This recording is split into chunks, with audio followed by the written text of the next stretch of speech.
Hello, Fightful Faithful. Once again, 7 days later, it's a Tuesday. Every 7 days, Mhm. it's a Tuesday. But Alex, Like clockwork. It's not just any Tuesday. No, it's not any Tuesday. It's 5 years worth of Tuesdays of us 5 years worth of Tuesdays. being the silliest gooses or the silliest ducks if you've been here long enough on the whole entire internet, especially about NXT. It's our anniversary episode, Alex. Yeah, it is. It might be to the day, it might be yesterday. We're not quite sure. No. But it's 5 years. Yeah. So I was like, what is that? Like, well, it's like 260? 200 and something like that? 260 of these? Yeah, I got into podcasting for the math, Alex. Okay. I don't know. 52 weeks out of the year times 5, right? Hopefully my dad's in the chat. Okay. We'll make him do it. I've been making him do math for me for my entire life. I feel like that's a pretty good chunk of time. No, that is a very good chunk of time. I had no idea what I was getting into when I started this adventure. It's been the most wonderful nor adventure did in the whole nor wide did world. I. Nor did you. You did not know what you had selected to get stuck with forever and ever until the end of time with me. But we celebrated. We didn't celebrate because we didn't actually know until today. But yesterday on Fightful Select, we talked about starbursts for like 20 minutes, and I feel like if that's not a celebration. Oh, it's a celebration. I wasn't going to show up today because of the way you equivocated orange and yellow starbursts, but I was like, you know what? It's the 5-year show. I should probably show up. It's good of you. It's the NXT post show for August 25th. Get in your super chats and humper chats. Leave a thumbs up on this video. People are saying that my mic is low. We're still figuring out this. Better now. We were doing the eye doctor gimmick before better we one, on here. better here, two. better here. But I do have my microphone back, which means get in your super chats and humper chats at humperchats.com. Leave a thumbs up on this video. Why does me having a microphone warrant chats? I don't know. I just made that up because I didn't have a different segue. But we do appreciate your chats, and we do appreciate your subscriptions to FightfulSelect.com, where Sean Rossap reported news about AJ Lee, whether or not she was going to be involved in that SummerSlam angle with the Bellas and Paige, and she has not wrestled her last match, which is good because her return run was schmedium. It was not great. It was not great. So hopefully there's more in the air for Miss AJ Lee, but we're not here to talk about AJ Lee.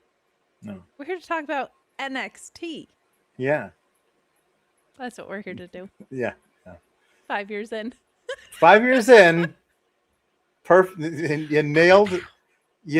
Well, what is the opposite of a dismount? You nailed the mount. That sounds wrong. That does sound wrong. We don't have Blue Chew as a sponsor, but no. I feel like we just got demonetized.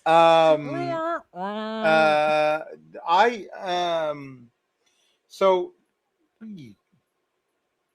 we know that I'm not online.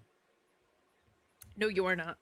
And if in passing my wife had not said, "Did you hear Dolly Parton died?"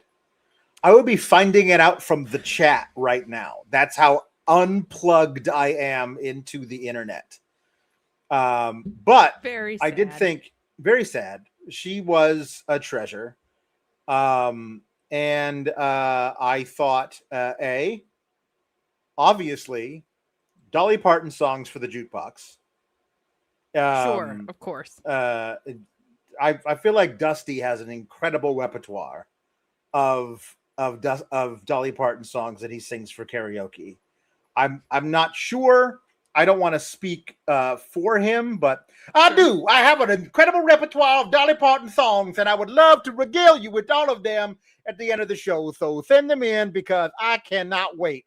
What a treasure! I cannot wait to get to Music Star Heaven so I can finally meet Miss Dolly Parton. Well, also, I was Dusty didn't know. She did have a music video for a little number called "He's Got a Headlock on My Heart" with Hulk Hogan, so she might be able to swing by Wrestler Heaven as well. The number was that, not if she wants to visit Hulk Hogan because he's not there. So we have had no confirmation that he has had we sightings. Just know he's not there. We don't know where he is, but we don't know. But we know from Dusty that he's not there. I was also thinking country music puns or just country puns, whatever the word country means to you. I would Americana. think in honor of Dolly Parton. That's very sweet. My ego kind of hurts that you don't want to do like 5 puns or anniversary puns, but all right. Well, here's the deal. We every time this comes around, we do anniversary puns. On the 2nd anniversary, the 3rd anniversary, and the 4th anniversary, we got like 12. Like it's just really hard to do anniversary puns, and so this time I feel like we might get brand new ones. Yeah. Fine. At least you're consistent with your thoughts on friendship. I'll just put it that way. That's the way it is. That Greg Jerry says, happy 5 years of Kalex. Thank you both for the great community and the entertainment over the years. Sour Grapes has meant more to me than anyone knows. Love you both. Here's to many more years. We love yins, Greg Cherry. And it's always awesome. You speak in Pittsburgh right now? Have you here? The yins. I'm spitting Pittsburghese. I did. Greg, you're always we're fortunate every night with the support that we get from Fightful. Like it's really incredible people. Lord Kev, who's in our chat sometimes and was a regular for a long time, had some really nice things to say on social media too. He's got one dog that's sick, so if you can support him in his GoFundMe, we have that all over our socials. But like Tuesdays is especially special for a few reasons. One, there's so many people that just don't watch NXT that watch our show, which I get an incredible kick out of. And two, like it there's just so much like, hey, I'm having a rough day, and everybody just jumping into support and stuff like that. Like the amount of bigger than wrestling niceness that happens is maybe the thing I'm most proud of, like in all my time at Fightful. So as we're sitting here on 5 years, like that's the whole ball game, and I'm so glad that we get to share it with this chat because it's really special to get to do that once a week, to create an environment like that. So thank you for being a part of that, Greg. JW Pringle says, much love, SGS. Keep those good vibes coming. Love you guys, especially amazing Alex, Killa K, powerful Papa Paul Elizabeth, and of course, all the SGS. My brother. Thank you, JW Pringle. I appreciate you so much. 5 years later, too, I don't think there's been an episode that I'm not just fidgeting with my hair constantly, and tonight is no different. No different. What is happening? Here's the thing, Alex. And I know we're 10 minutes in and not talking about NXT yet. It's what we do. I kind of wanted to grow out my bangs into little like side bangies. But now it's just laying here like a mop, not doing anything. And I don't love that. I need some oomph. I need some texture. I need something back here. Not into it. Maybe I should just get my bangs back and embrace who I really am. You probably should, honestly. You're betraying yourself. Jim Kringle says 5 years, strong sourness, and we're only getting sourer. It's well, true, although I think NXT is probably the best WWE product right now, so I don't know. It is, which is a problem, considering the amount of sour I think we are both going to be about certain things that happened tonight. That is accurate. They started out with the weaponized steel cage match. I believe Vic Joseph said it's the fourth one, and I'm like, I could not tell you. What are the other 4 weaponized steel cage matches? Wasn't Blake Monroe in one of them? Yes, and they turned all the weapons like pink.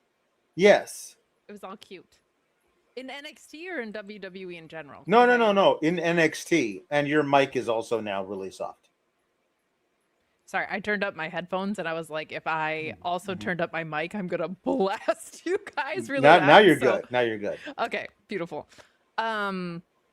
Blake Monroe. Here's the thing with weaponized steel cage matches. Mm-hmm. I feel like the steel cage should be the weapon. You know what I'm saying? Mm. Like when it's just lattice work that hangs up all the other weapons, I'm not so into that. So I don't really like steel cage matches that are weaponized ones. What were the other 2 in all of NXT history? Why do I want to say it was P.D. Poppins versus Tony D, but I feel like it was just a cage match that happened to have a crowbar in it. I don't feel like... Yeah. I'm going to research it. This is why we need Louise back. It is. Speaking of 5 years, everything's gone downhill since that guy decided to, branch out, do his own thing. Like, I support his wrestling career as El Clone, but yeah, it's awesome. Go leave the nest, hang out with Don Callis, but like, we miss him around here.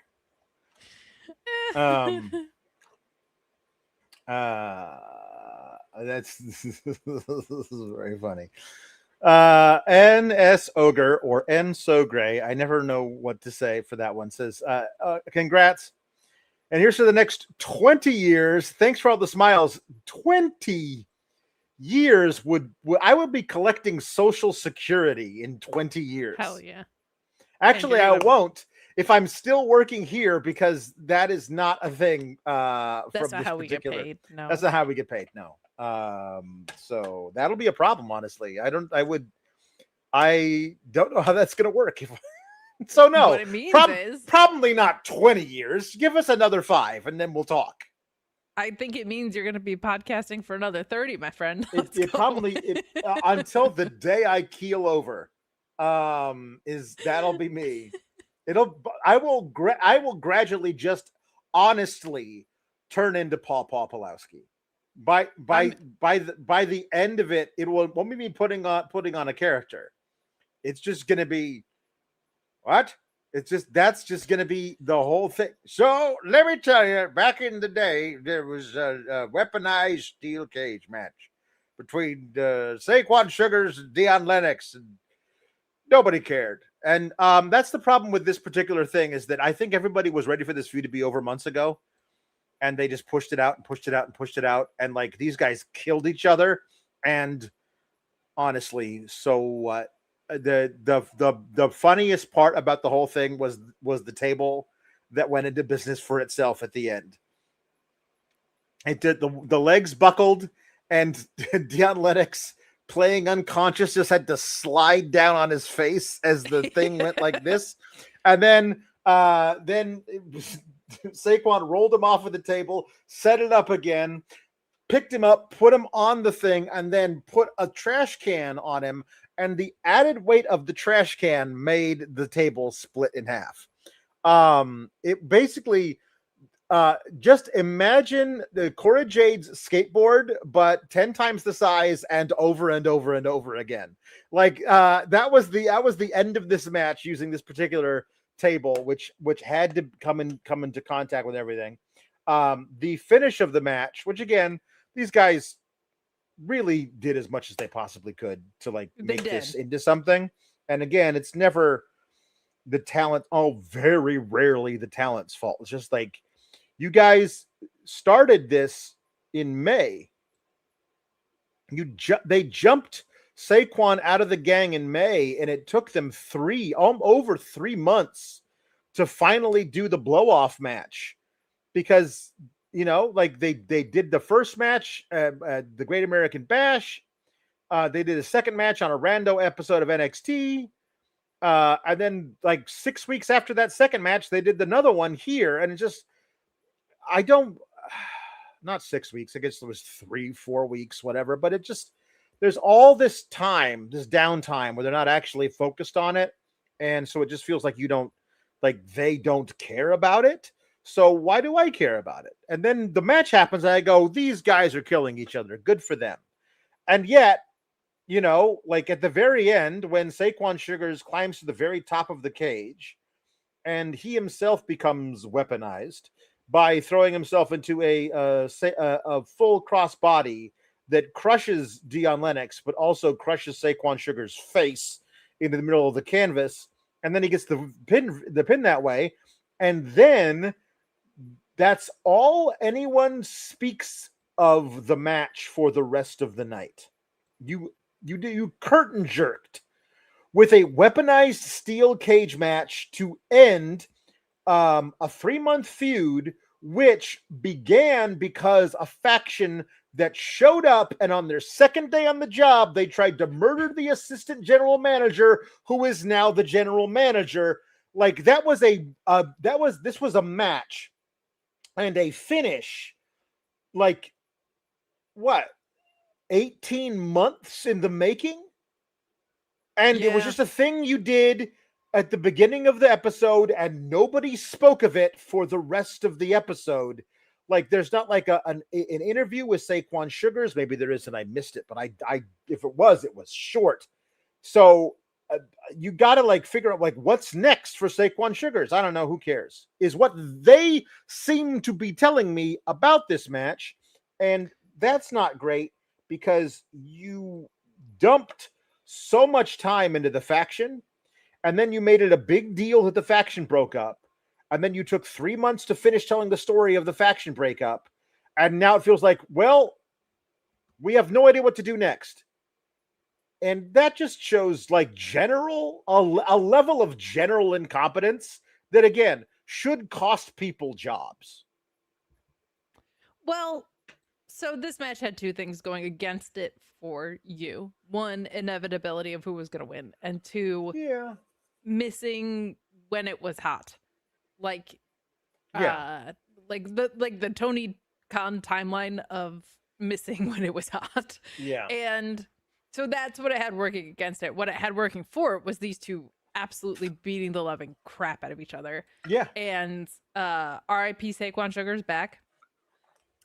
It's always funny when props go into business for themselves, as long as nobody gets hurt. But love me a New Japan table, like a table that just breaks in the wrong way or doesn't break.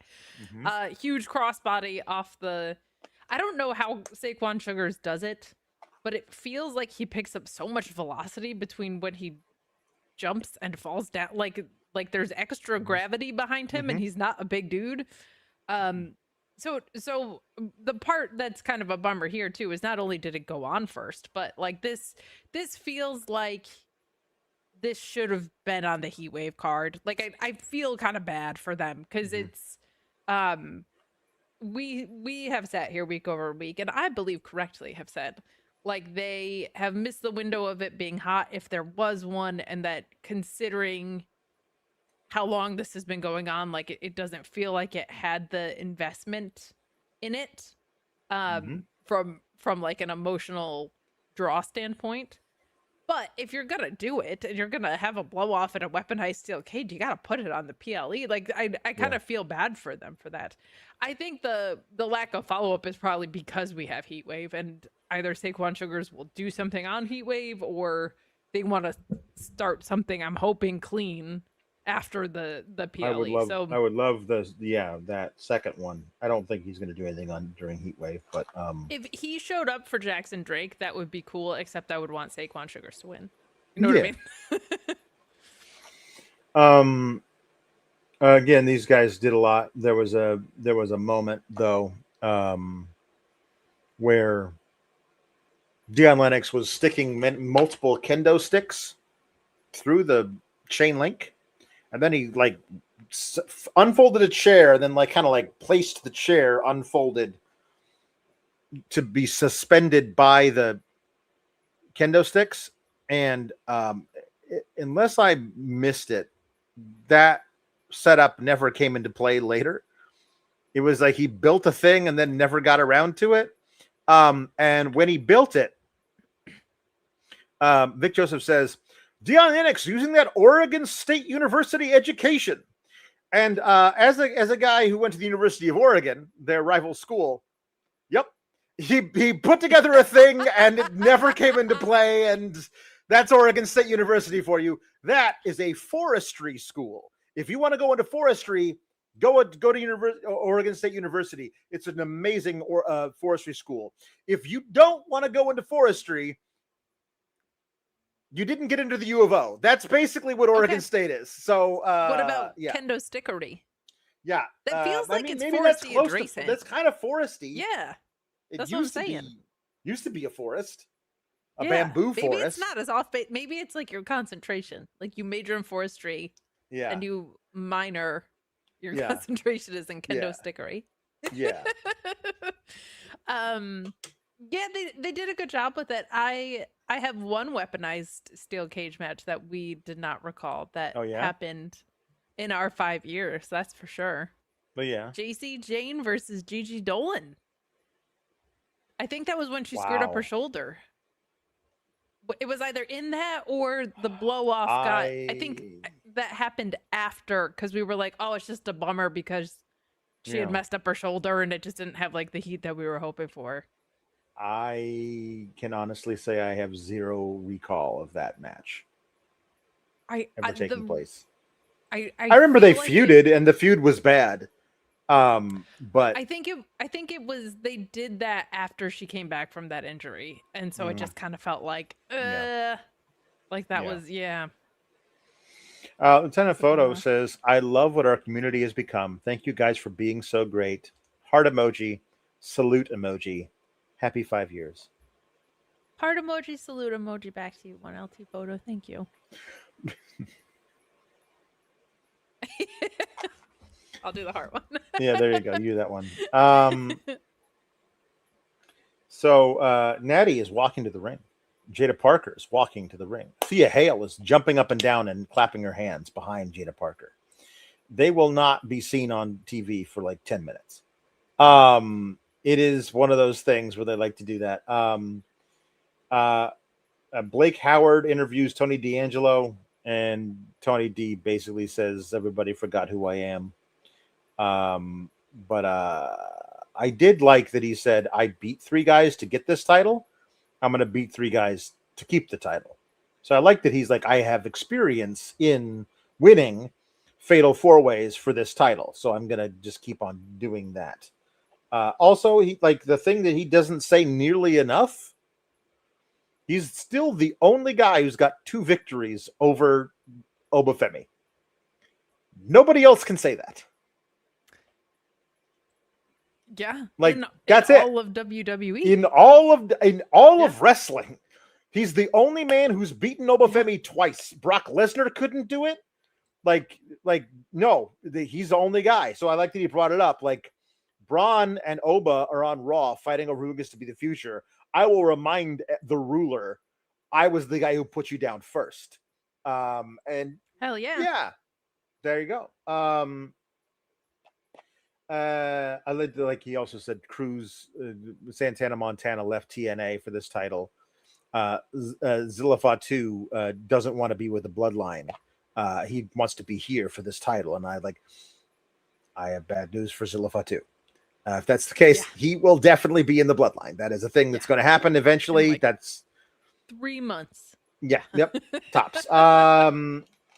Then didn't Emily Agard used to do these roving reporter on the scene human interest stories? She first got here. Yeah. And then they're like, no, sorry, you don't do those anymore. Sarah Schreiber, you're gonna go to a bowling alley with Jackson Drake and Michael Lockwood and Ricky Vapes and the guy with the hair. The guy with the hair betrayed us all by wearing a hat. Like that is not fair. As a guy who wears a backwards hat, I do that because I have no hair. You are the guy with the hair. Why would you do that to your hair to wear the hat? Sometimes you want to switch it up a little and you want to be the guy with the hat instead of the guy with the hair. And tomorrow he'll be the guy with the hat hair because it will all flatten everything. He will be the guy with the hat hair tomorrow. So that's the thing, is that they say one of a major cause of male pattern baldness can be wearing a hat too often. And I don't know if this is a thing that he wears on his days off or whatever. I would just caution the guy with the hair to be like, you don't want to be the guy with the no hair. You don't want to be the guy with the bald. Get rid of the hat. It's just also there is something that what gives me the ick. You're not mad. You're disgusted right This now. gives me the ick.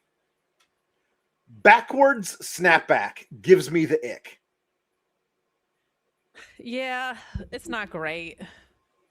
It's not great. Because he tries to pull part of it through and tuft it up. Can't do it. No backwards snapback. No. Girls can do it, guys can't. No, yeah. But show some respect. Get offended. Yeah, come on. If you're gonna do it, you gotta. Snapbacks are for girls who need to pull their ponytails through. That's how that goes. Thank you, and for little leaguers. You know what I mean? Well, they're not making their own hat decisions. You know what I'm saying? No, that's a different thing. But also, all the kids, you're not go. Okay, hey, let me measure your head, Timmy. You're 11 years old. Let's see what size hat you are. They just get a whole bunch of the snapbacks, and then they just switch up the snaps. Nice to see you have a respectable opinion after yesterday's Starburst debacle.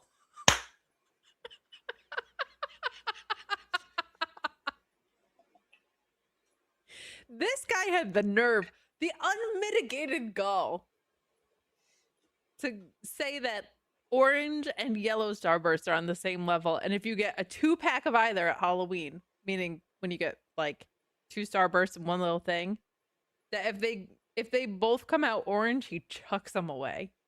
Get out of town and take a bus. Yeah. Ugh. Sorry. Ugh. Yellow, I get. Yellow is I actually. I like banana flavored. Well, I do, but I wish the yellow Starbursts were banana flavored. Oh yeah, they're lemons. That literally were banana flavored all day. I would just be taking one yellow and one pink and housing them both at the same time to get me a strawberry banana flavored Starburst experience. But no, it's got to be lemon. It's disgusting. I'm embarrassed to sit here with you as you say you would contaminate the beauty of a pink flavored Starburst with a banana yellow. Mm-hmm. Ugh. Yeah. See, this I don't even want to know this goes all the way back years ago to Chewy Runts, which they don't make anymore. The Chewy Runts. Take a hint. Take a hint. I don't know why they don't make them anymore. They were the best candy. You would get one of the Runts, the banana ones, and you get one of the strawberry ones, and you eat them both together. You have to, because the flavors, they mix so well. Disgusting. So anyway, they're bowling, which feels like a thing that these guys don't normally do, and as evidenced by at least 2 of them, they don't. Jackson Drake's not a great bowler. Not great at the bowling. Ricky Vapes is using the kids put it on the slide and roll it down the center of the thing. Brad Baylor gets 8 and looks as though he just won the. What did you just call him?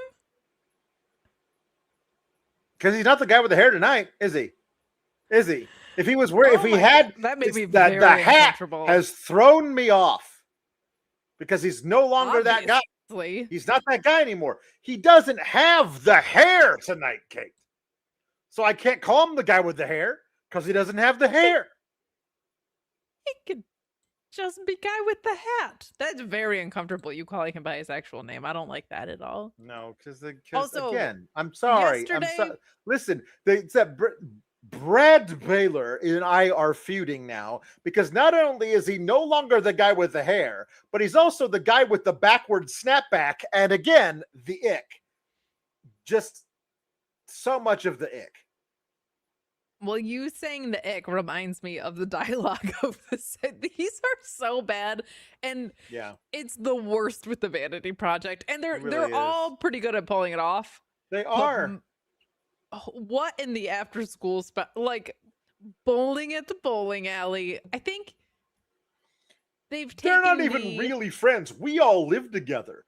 When was the last time Tavion Heights woke Miles Bourne up to go train? Huh? That doesn't happen. What is happening on this Maybe show? Miles Bourne's alarm clock works. I don't know. Like, what are you talking about? That doesn't make any sense. Why do you have to live together to be good wrestlers? All the best wrestlers are like, I got my own bus in my own dressing room. I don't want anything to do with you people. The idea that like they're bragging on having multiple roommates, like they're all living in a frat house together, is just very, very funny. That's how you know these guys aren't getting paid enough, because you see the bumps that Saquon Shugars took, and then you're like, rent in Florida is $900, and they still need to split it 3 ways? Get these guys paid. I mean, maybe if they're just because they're trying to rent a 3-bedroom condo. You know what I mean? Yeah. Perhaps if you downsize a little bit, maybe go for a studio apartment, give yourself a little privacy, so you don't have to put a sock on the doorknob when you got a lady friend over.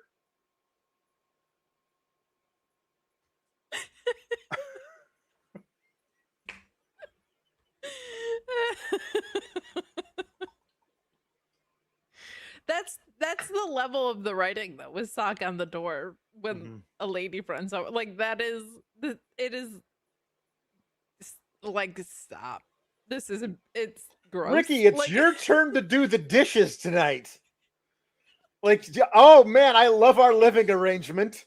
Oh, sick, a chore chart. Yeah, like it's so weird. And they're all out bowling? Like, I don't know. Getting interviewed? Come to Michael Lockwood really doesn't like any of these people. That was the thing I was like. He's like, Brad, every time we go out, he does this. God, it's your turn to bowl. And he's like chatting up the girl who rents the bowling shoes. It seems like Michael Lockwood might have her eyes set on other things, which is good. I do applaud for their continued use of this. Like, I did not think this was the way this was gonna go. When she joined the faction, we talked about that at length. I do feel like I want to see her as her own mega force in the ring, but I think it's a good sign we haven't yet, because I think that's going to be done with great intentionality. Like, I think when she's like kind of unleashed by them, like, she's gonna just rip through a bunch of other people, because why wouldn't you? But then again, I also thought that about ZARIA.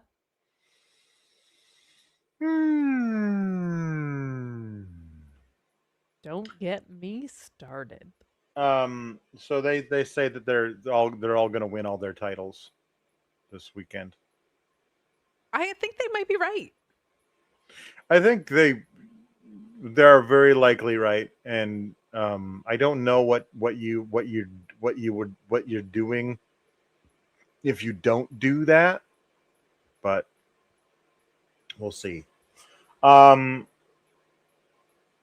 Natty is in the ring and basically retcons everything, in that this was what I wanted all along, was to bring the real Jada Parker out, and that's why I was a very catty Total Divas character to her, was to bring the real Jada Parker out. So now you have to start believing in yourself. And I gave you my attention, which is the most valuable thing in this business. So you're welcome for being finally who you actually can be. And then Jada comes out and absolutely schools her on the mic in every possible way. It is like very like because Natty is when they let her actually be a real wrestler, she's a very good wrestler. She's never really nailed the whole talk like a person thing. But that's Jada's speciality. Correct. And she like the cadence, everything felt like it was just absolutely off the cuff, just talking like boom, boom, boom, turns of phrase, like talking about like she even does the whole thing where she says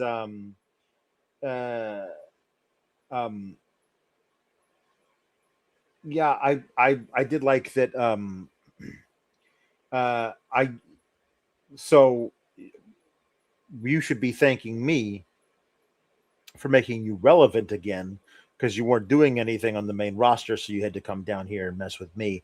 You should be thanking me for making you relevant again. You're welcome, which is the way that Natty ended her thing. And then Natty does this weird deal where like Natty, the thing she says is, there she is. There's the Jada that I've been wanting to see. Now I feel like it's time for us to have a real match. So I want a submission match at Heatwave. But instead of like standing her ground, taking a step toward Jada, poking her in the chest and saying, that's the person I wanted to fight. I wanted to fight this person. And I'm going to do it in a real match, a submission match. She does this thing where she hops up and down and like turns in a circle. It's like, yeah, there you are, Jada.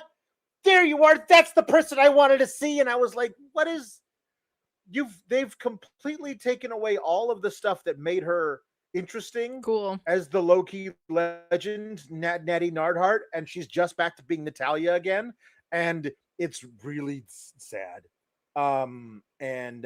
It's I know I don't like it.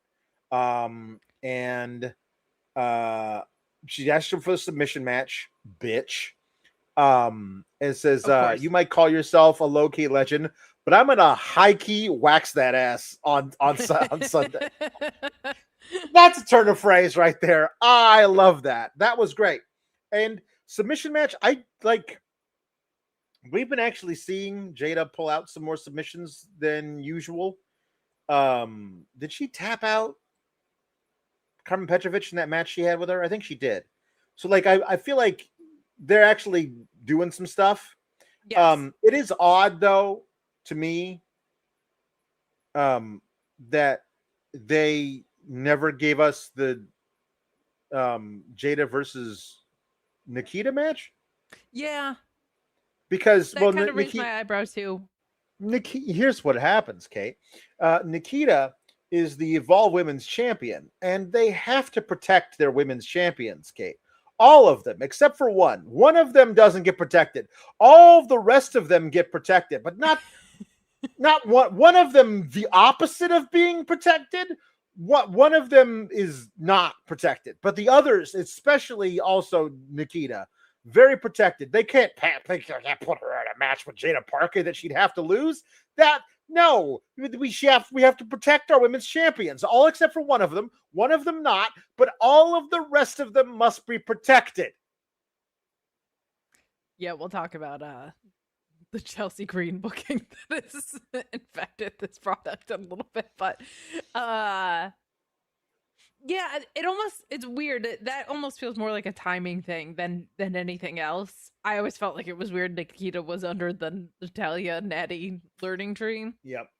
I feel like this version of Natty should be a woman of very few words, and it should just be a lot of like, man, Jada, you really know how to talk.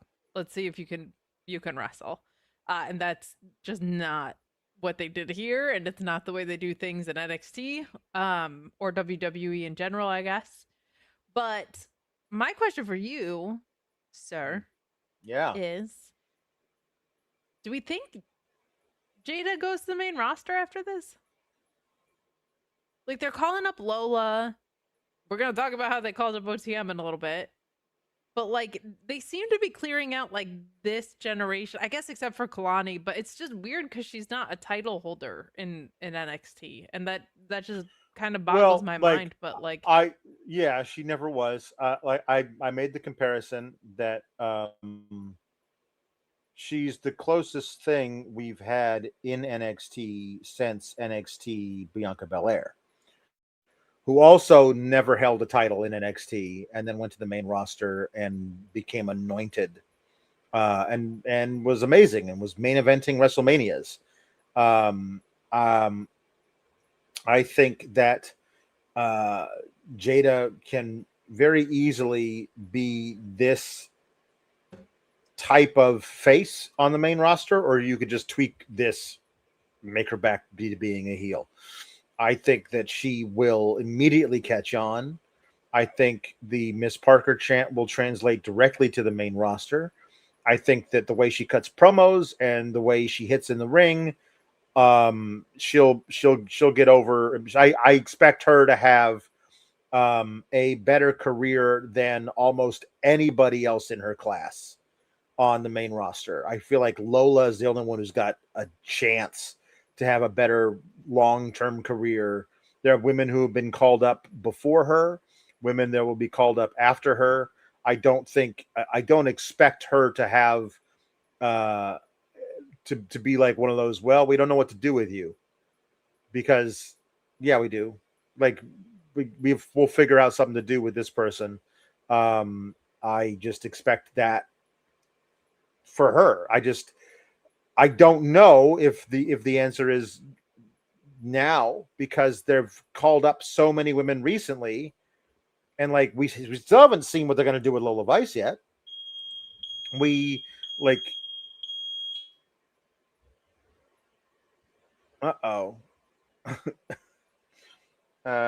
Kate appears to be in the middle of a fire drill, so we'll have to see what's going on with that. But yeah. My apartment's not on fire. My fire alarm battery is low, so just well, that's good. I'm glad your apartment is not on fire. No, that would be a hell of a way bad to introduce 5 years, but just need to replace the old batteries. One of those. We have yet to like the Tatum and Alexa and Charlotte thing. We'll see. We talked yesterday about the fact that Roxanne frickin' Perez is 2-21 on the main roster. Yeah. Like I just Roxanne have no confidence right now. on the main roster. Yep. I don't. But like Blake Monroe refuses to debut until she gets a world title match. Except she's being discussed for a match with Julia at Sunday night's main event, so don't even get me started. Like the absolute just fumbling of this the incredible talent that gets cultivated through here in this very weird little system. But like Julia, Jordan Grace, who, like, if you told me Roxanne Perez and Julia would be floundering, it's like nuts to me. It's nuts to me. In fact, Alex, if I had to put money down, I would have thought both of them would have been breakout stars. Yeah. But you can't bet on wrestling anywhere, so you can just no, you can, but not. I don't think you can bet on whether or not Roxanne Perez will be a big star. But you can bet on like individual matches on the PLEs. What? Yep. Where would I do such a thing? I mean, we have a relationship with a company. We promote them every week. You don't know who? You don't know that we do that? At MyBookie AG, they say that you can bet on anything, anytime, anywhere. And they mean it. NBA, NHL, NFL, Major League Baseball, UFC, pro wrestling. But that's not it. Motorsports, golf, tennis, darts, cycling, cricket, handball, floorball, rugby, snooker, volleyball, table tennis. Cycling? Yeah, you can bet on it at MyBookie AG. They got the best support system in the business. We only want you to bet what you can, and please bet responsibly. But go take advantage of being able to bet on anything, anytime, anywhere. They got live esports. They got racing. They got everything at MyBookie AG. And right now, get a $50 bonus when you deposit $100 or a $100 bonus when you deposit $200. You can bet with Bitcoin and play their great casino games as well. MyBookie AG. 5 years in, and you're still a no-selling son of a bitch. It's part of what makes the team work. It is part of what makes the team work and the dream work. Because if we're not living the dream right now, both you and I, both personally and professionally, certainly, living the dream. Yeah, hey, my dad popped in. Yay! Called himself Papa Elizabeth. It says, happy anniversary, Team KLX. R.I.P. Dolly. Condolences to her biggest fan, J.W. Pringle. Thanks, Dad. He is more mentally sound, I would say, than what we usually get from Papa Pulowski. Give him time, though. Give him time. I also got a hair thing. How old the dad is? Dad? He's coming up on the 7-0. Oh, okay. Yeah, or November. He's a youngin'. My dad's 77, so like. Oh, okay. Yeah, he's got time. Yeah, no. Wait. He's coming up on the 7-0. Is his age now noise? His age now is noise. Not noise. Noise. Both of my parents, actually. Wow. Or noise years old. So there you go. 7-0. No, and they're like, please. My dad's busier than I am. It's like teaching chess to children, and like softball every other night. He's killing it. So, Keanu Carver. I really want to know where this is going. I really want to know where this is going. I'm so badly. I'm nervous. The answer is nowhere. Week over week. Yes, it's almost certainly going nowhere. But like, I want to know where. By the time we get to the end of the path, we will have gone nowhere. But I want to know what all the steps are, because right now it is very interesting to me that like, there's an inset promo as he's entering for this match with Cam Hendricks. He says, hey, I think I finally figured out how things work around here. You put in the work, you rack up some wins, and that puts you in title contention. I was like, it took you that long to figure out that's how wrestling works? And that's also not how it works in NXT. It's also not how it works in NXT, but that is how it should work. If you asked a layperson who doesn't watch wrestling, how would somebody get ahead as a professional wrestler? They'd probably win some matches, and if they won enough, they'd get a title match. And so that should be a thing that everybody kind of strives for. Anyway, Robert Stone's like, hey, that's a good idea. Why don't I give you a match against Cam? And that match is tonight. Tonight? I mean, I got to go get ready for it right now? Robert Stone's like, yeah, good. I'll go get ready for it right now. And then he leaves. And in the background, Mason Rook is standing there like this.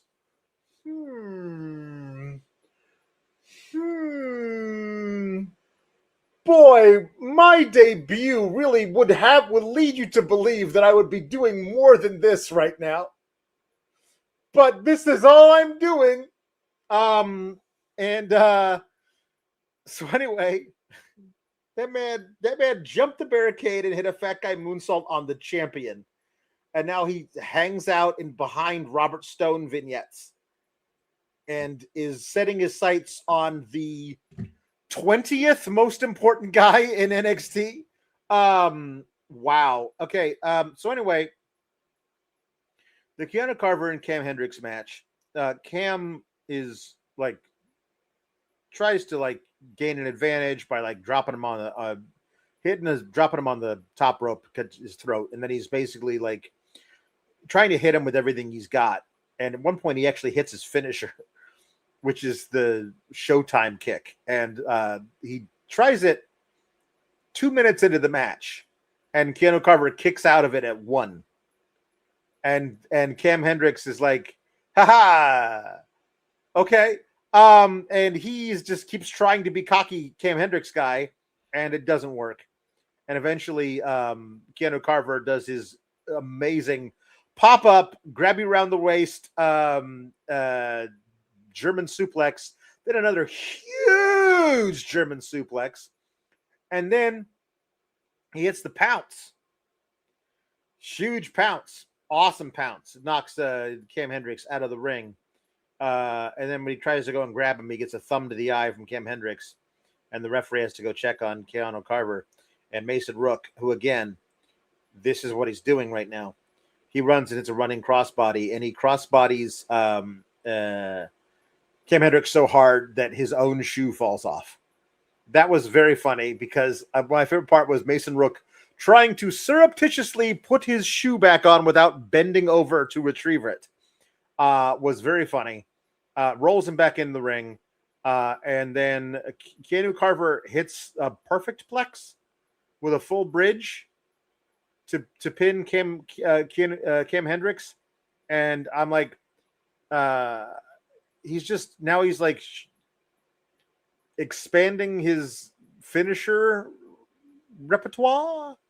And he beats Cam Hendricks in 3 minutes. And now he wants to be in title contention. What is any of this? This is so odd. Like the Cam Hendricks thing with Keanu Carver doesn't matter because it's obviously the real feud is between Mason Rook and Cam Hendricks. Keanu Carver was really angry guy for a long time. Beat Joe Hendry to death on Joe Hendry's way out of the ring. That was how. Remember we talked about how excited we were. That was how he ended the match. He was just throwing huge forearms at already unconscious Joe Hendry, and they had to stop the match. I was like, that's how that dude should win everything. I love this guy who's absolutely unchained. You cannot stop him. He's just an absolute madman. Look at the size of him and the velocity. And this guy, he would run through everything. And they were like, but what if we made him polite? And I was like, whose idea was this? What if he was just kind of a nice guy? I can't tell. This has the potential, like so many things, to be something really cool and interesting. If he's if this is all sarcastic, that's actually really fun. It feels like how Kevin Owens calls out tropes, but Kevin Owens does it like he's a Muppet, and Cam Hendricks is almost trolling NXT. This is really weird. He's definitely pulling out some very cool moves. But today with him being you win matches, that's how you... I'm like, look at the world title picture. No, you do not. But if that's the thing, all right. I don't know if they're trying to give us a contrast of his attitude versus how he moves in the ring. That's kind of what I was getting tonight. The perfect plex stuff is nuts. But and the pounce looked awesome. Mm-hmm. But I guess it just feels like they're fixing something that was never broken. I don't know what wasn't working about what he was doing, and it felt so different than everybody else on the show. And I don't know what I have no idea what the hell this is, and I have no idea where it's going, and I have no confidence to believe that they know where it's going. But maybe you can talk to him on the phone later. Maybe I could. I'll talk about something else though. Got a few things. I was thinking once we get done with him trying technical maneuvers that were popular in the late 80s, if he gets a real finisher. Some of us are nerds for those things. I know, I understand, but does it work for this guy though? Like, is this No. you know who's doing a perfect plex on the main roster and who it works for is Ethan Page. They call it the Ego Plex. Yeah. It's a good one. It makes sense. That's a thing for him to do. Not for this guy, no. The Pounce is awesome. I think it should knock the dude out, and then he shouldn't win with it. He should grab them by the ankles, just heave them up into power bomb position, and boom. Not just like something really unique, like about how to lift a dude like that's dead weight up onto your shoulders, like make it really fun looking. I don't know, like there's something. Well, I keep going back to the choke slam because nobody's using the choke slam. Yeah, like, it's weird how nobody. I guess uses Joe choke Hendry slam kind these of days. technically uses the choke slam, but like, does he? He's jobbing to Braun Breaker and doing concerts with Danhausen. He's not. So no, he's not. But yeah, there's he should done it. Anyway, the Dominator would be good too. But anyway, yeah, there is a Kalani Jordan pre-tape promo, and you know she talks about how great she is. It's well delivered. It you know. She talks about how I did all these great things, and I'm going to do more great things on Sunday, and that's about homie. it. But good. She settled into this character. Like I was nervous when they did this with her at first, but she's found it. She found it. Okay. Okay.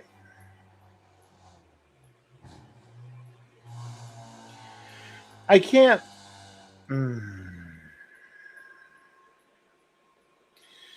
So anyway, we'll talk about this now because we'll do this now because I'll talk about it now because it was just we were just talking about the match. Carver comes up to Stone, and Stone's like, "Hey man, what was that? Mason Rook attacking Cam Hendricks during the match? What was that all about? That's called cheating. Keanu, we can't have that in NXT. Interference in NXT? What? That's called cheating. This economy? Never. Hey, I don't think Keanu Carver and Mason Rooks have ever spoken to each other. The idea that like somehow Mason Rook and that Keanu was in on it is specious at best. And I don't think that's dumb. Also, then Keanu says the referee's decision is final. And Robert Stone goes, yeah, I guess you're right. Well, yeah. I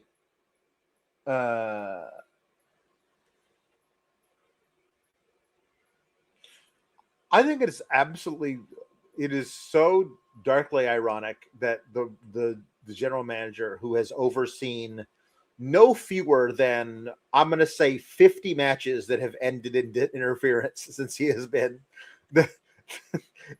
it's like, now that's cheating. You can't do that. Like every time Vanity Project, any of them win a match, it's via cheating. Anytime BirthRight there's just cheating. There's constant cheating. Anytime there's so many matches. It's no longer inept as much as he is Drew Barrymore's character in 50 First Dates, where it feels like he's seeing wrestling for the first time every day. It is true. But then Shiloh Hill comes up and it's like, hey, I was wondering, could I have Naraku next week? Like, how's the vision? Oh, it's actually it's a great. It came back almost immediately. I think it's because the red mist is and he lists all the chemicals that are in it. And it's you can just number 5. You can just dial up the intensity of it, like how much it blinds you by adding more of this particular chemical that's in it. And I guess he must have given me a low dose. okay, next week then, do you want the match? Yeah, I'd love it. Thanks. And I'm just like, okay, great. That was very silly. Okay. Fine, we'll talk about it now. I'm gonna get so worked up about it. The main event tonight, we're not talking about it now, but we're going to talk about why it's stupid. The main event was not wrestling. That's silly. Why would you do wrestling? No. The main event is an interrupting promo parade that wasn't supposed to be that. It was supposed to be a summit, which is not what it was. It was an interrupting promo parade. And it's called an NXT summit, and they show all the people that are going to be in it in a big graphic. They show the 4 men that are going to be contesting for the NXT title.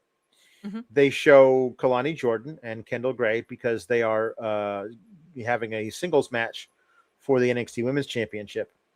And they show Ren Sinclair, the current Speed Champion, ZARIA, the current North American Women's Champion, and they show Kelly Armstrong in the graphic. They show that right at the beginning of the show. Sure do. If it was a different show, a different company, I would be like, well, maybe they made 2 separate graphics. One of them in case Callie doesn't win her match, and then they will replace this graphic with the graphic without her in it when they get to the actual summit. But it's this company, and they're lazy. And so they made one graphic because they were telling us with this graphic, Callie is definitely winning the match. Now, just them putting her in the match would tell you she was probably going to win it. But I don't know.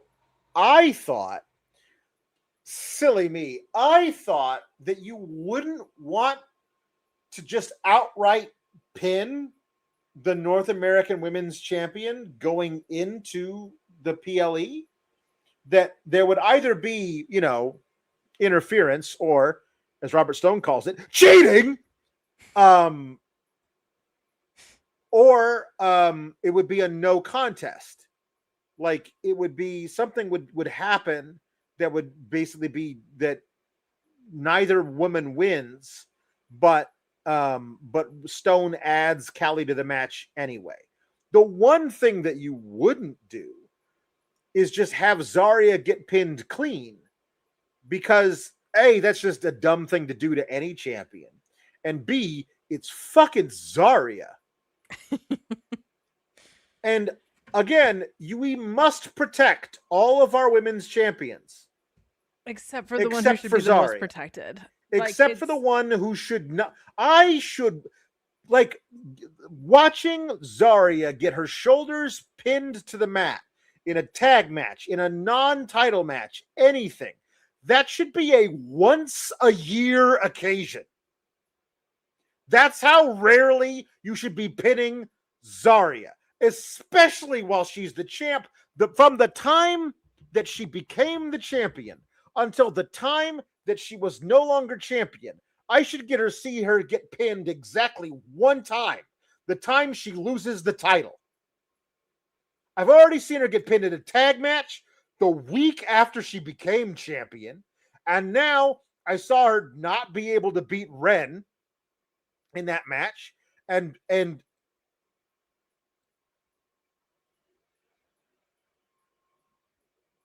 now I saw her get pinned by Kelly Armstrong, because Kelly Armstrong took an absolutely vicious pounce, and 3.5 seconds later had the wherewithal to turn an F5 into a victory roll pin,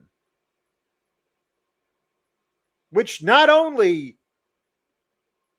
pins your champion, but buries her as a person who can, like, the spear now is buried. ZARIA's spear is buried. She, at full velocity, hit Like, because Callie was doing the back and forth running things to do her rolling shoulder block. So she was moving at an incredible clip. And then ZARIA ran into her at full speed, hit her directly in the middle of the solar plexus.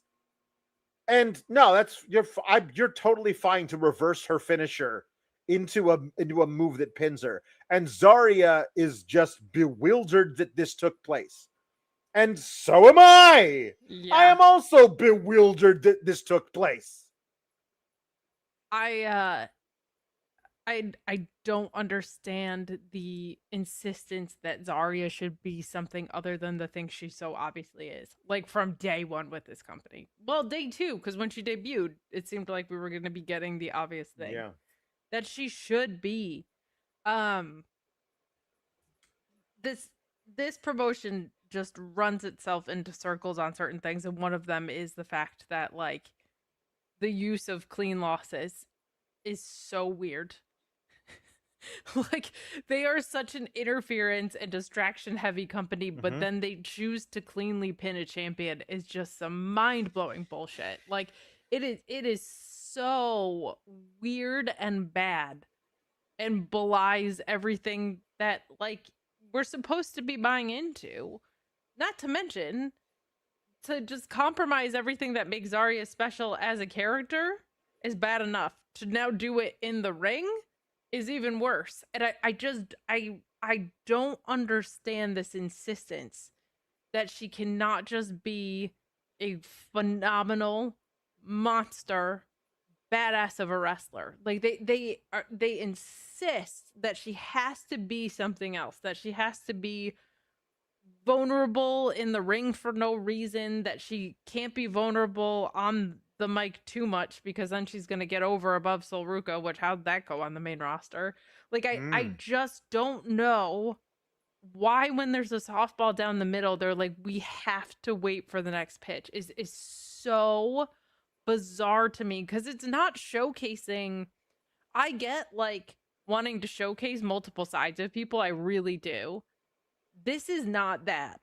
This is hamstringing one of the best women's wrestlers in the world with one of the highest a Rhea Ripley high ceiling, like and just doing anything but enabling her to reach her potential and doing everything that includes standing in the way of it. It's so bizarre to me how they like just insist on we have to blockade what is so beautifully and clearly and obviously in front of us is so bizarre to me. And then today to do what they did, like every layer of it, having her get pinned at all, having her get pinned clean, having her insanely vicious spear countered. No offense to Kaylee Armstrong, but like not even really selling the effects of it at all. Like it's mind-boggling to me how they've just been like from a character standpoint, from an in-ring standpoint, like I don't know why they are so strong on digging their heels in on like she cannot be this incredible thing that we can make a bunch of money with is beyond me. It's crazy. It's a little embarrassing. They should be a little embarrassed by that. Greg Cherry says, champions in wrestling, handshake emoji, Cleveland Browns, not being able to win a damn thing. Well, theirs is their starting quarterback. And I guess NXT, in a way, is their starting quarterback. So, yeah, there you go. I'm just going to go ahead and call. I think now's a good time to do that.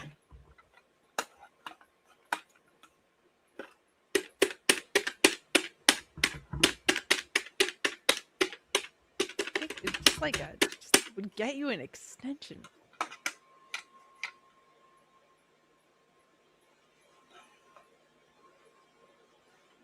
Hello. Oh. Yes, is Shawn Michaels there? He stepped out.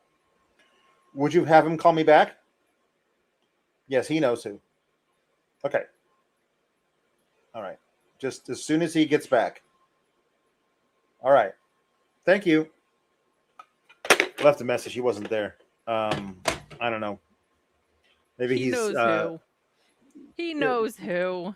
Maybe he's taking a meeting with Triple H to ask him what the hell, because there's zero chance OTM was in the plans of being called up until 40 hours ago. Like, there's no chance that was a thing that they were planning on doing. And then they were like, yeah, here we go. Just Will Hobbs needs some guys. Hey, remember, isn't Bronco Nima from Oakland? Because he's from East Palo Alto, but it's basically Oakland.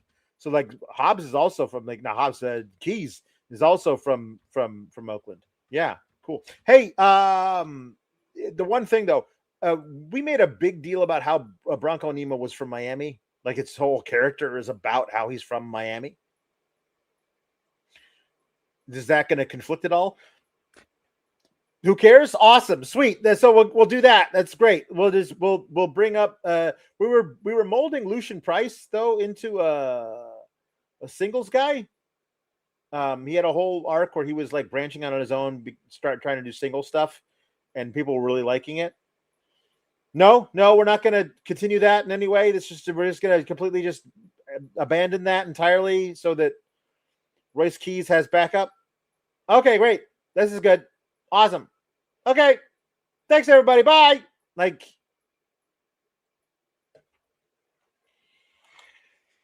honestly, I just can't. I like, what? What? It is a bizarre one. I think it's a good role, but literally the whole thing was, we talked about their backstory the other day, like from the time they were children in Miami, they were best friends in Miami. Then the whole angle is Oakland. Like, there's so many ways that like you could have drawn a connection between them, because that's an awesome, like, I think that's a really good use of OTM, honestly. Like, I think that's very cool. And you just didn't have to make that be the connection. Like, you get to write anything that you want, and to belie that is just, why? Bizarre. I don't get it. Yeah.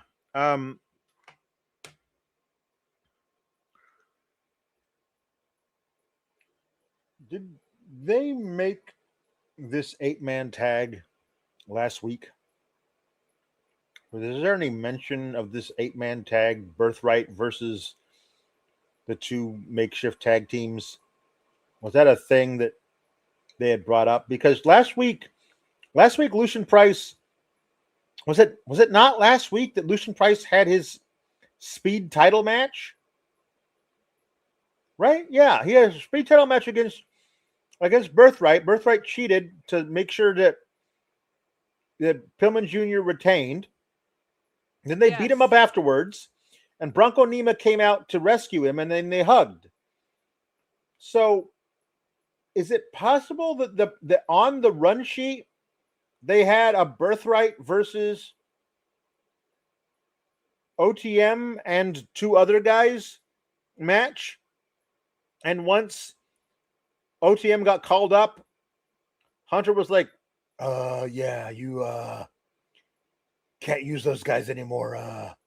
And they were like, oh, we don't have anything to fill this 10-minute block. So BirthRight, all four of you versus the European guys and also Sean Legacy. And this match was the most thrown together fifth match on a card on Rampage. Like, it just felt like it was just a thing that you just did. You just did it. Like NXT, the one thing about NXT that I actually really think is very solid is almost all the matches are there for a reason. Like, yes, they are very good with that. Two parties run afoul of each other backstage, and a match is made for the following week. This just feels so randomly thrown together. BirthRight. Even when the reason is stupid, they always give us a reason. Like, I will say that, like, sometimes the reason is stupid, and sometimes the outcome of the match is stupid, but there's always a reason, and this did feel very thrown together. Very thrown together. Yeah. It's fun. In that way, it also feels like a match on Rampage that has no business being like on television, but is fun anyway. You know what I mean? Like, sure. It's an 8-man tag. They do the spot where everybody hits finishers on each other for like 2 minutes. Yes. And then dumb stuff.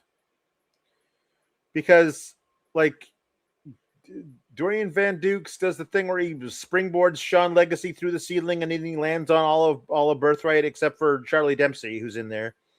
And Noam Dar ends up in there with him. And he just hits a backdrop suplex on Noam Dar and pins him. When was the last time Charlie Dempsey pinned anybody? This match, I'm so glad you said it too, because not only did it feel thrown together, it feels thrown together with so many guys that are just guys. Like it feels like it's so muddy for everybody involved in this match, and I guess that's how you end up in a match where everything gets thrown together. But like, it felt like we had like the Fraxium relationship between Sean Legacy and DVD, and that didn't really go anywhere. That's been absent for a couple weeks, and like we talked about last week, like Noam Dar and Romeo Moreno aren't really mentor and mentee, and they don't win things. Like, so it just feels like, and I mean, BirthRight has just been a mid-card stable that has a speed champion since its existence, basically, since David Finlay didn't come in. So, yeah, this was very entertaining. All these guys can work. Like, this was good. Charlie Dempsey, we talked about before, like, he's just a guy that I don't know if he's better off now than he was 18 months ago at all. Like, and that's the stuff that, like, when you zoom out, we like to fixate on the weekly programming and how inconsistent the creative is. But when you zoom out, to the purpose of NXT is to develop people. And like with Charlie Dempsey, I feel like they haven't really, he has not moved forward since jumping from one faction to another at all. So that's kind of a bummer. And it's a bummer that Noam Dar had to take the pin when there's people who aren't Noam Dar in the match.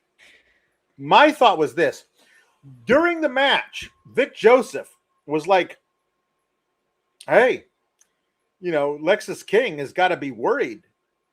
Like they're basically doing away with the women's speed title. He's got to be thinking, what's going to happen to my men's speed title? Are they just going to come and take it from me? Am I going to have a unification match with somebody? What's going on?"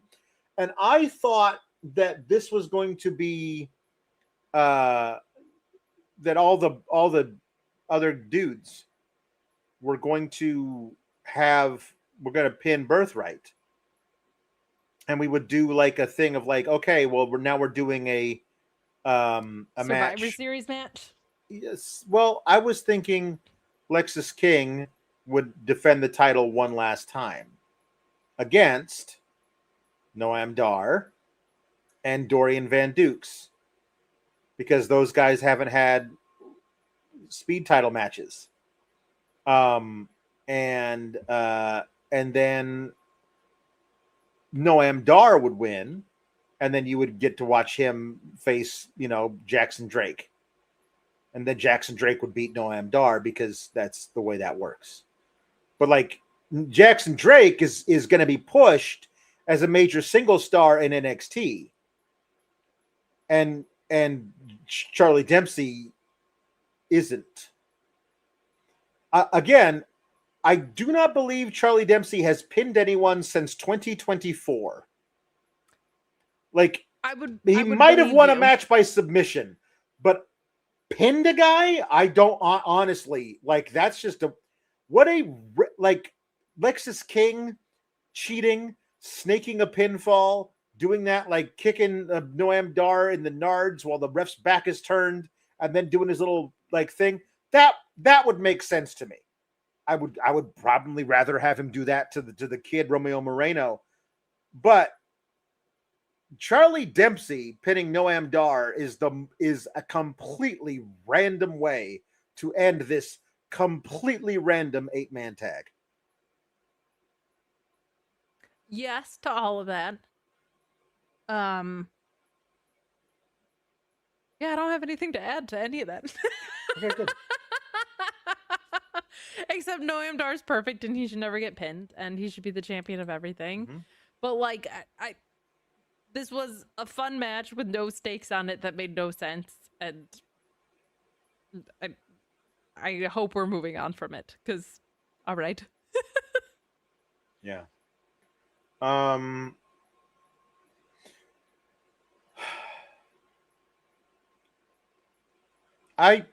get the cross promotion. The CW has wrestling, and they also have NASCAR. I get the cross promotion. Mm-hmm. You love marketing crossovers, so I'm obsessed with them. Your favorite thing. Let's say the CW had NFL games. Mm-hmm. If they were cross-promoting the NFL games and had NFL players come on NXT and do backstage skits, will the NFL players be wearing full shoulder pads and jerseys? Probably. I have always been of the opinion that NASCAR drivers are dweebs, and nothing makes them look more like dweebs than when they're standing there in their friggin' full driving uniform and being like, "This I am." It's like a 6-year-old going out for Halloween. Like, why can't if Kendall Gray tells me this guy is so-and-so who drives the 18 car, I'll believe it if he's standing there wearing a button-down shirt and jeans. You don't need to prove it to me by having him wearing the full uniform. That's ridiculous. Have you no pride? We wear the uniform of podcasters every single week with our headphones and our microphones. That's not a uniform. Those serve a purpose. Have you no? First of all, respect the uniform. You do not.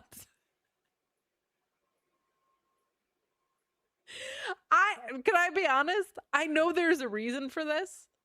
I don't know why NASCAR drivers have uniforms other than advertising. Well, no, but they're usually flame retardant. That makes sense. I mean? Like, it's like in case a horrible thing happens, they don't get burned over 90% of their bodies. Have you been to the NXT parking lot? Maybe they're the smart ones, Alex. Did you consider that Tony D took a fireball to the face recently? Yeah. Why aren't you wearing a fire suit? Yeah. Anyway, I wonder if they planned on catching on fire while they were wandering around backstage. Kendall Gray is like, "Hey, you know my friend so-and-so who drives the 18 car. Anyway, so-and-so who drives the 18 car, this is the doctor. He's a great doctor." And he's like, "So I'll bet you're going to tell me I have to take it easy.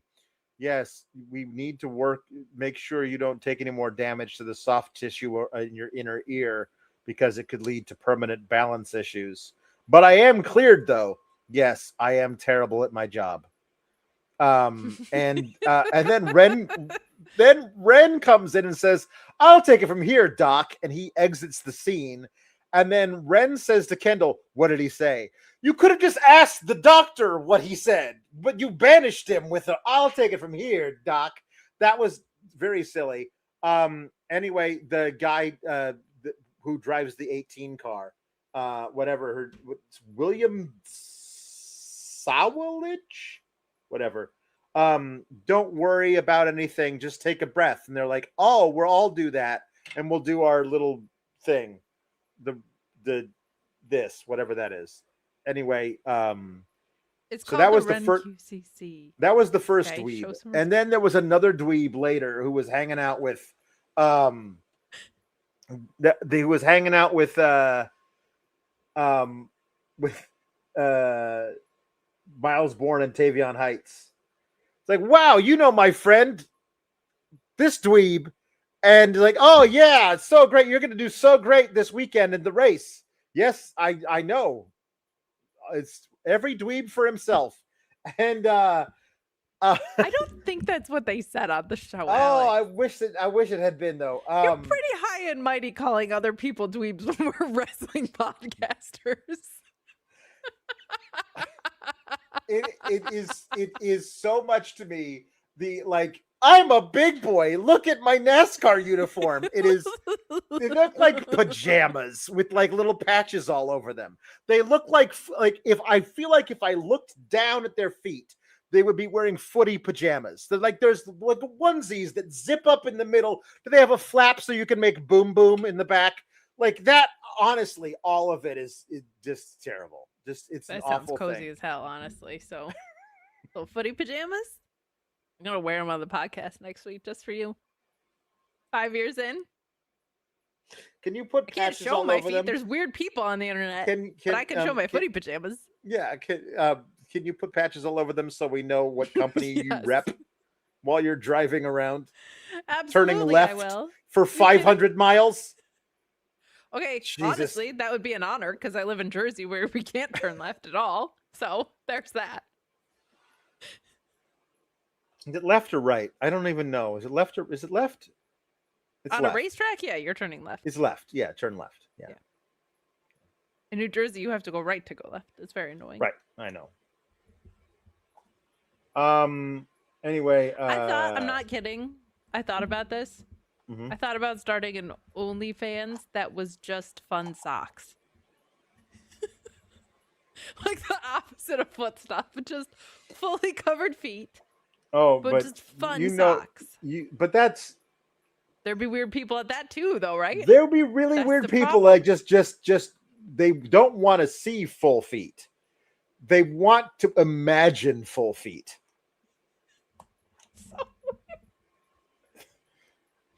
How much money would people pay for like just show me a toe? Lots. A lot, right?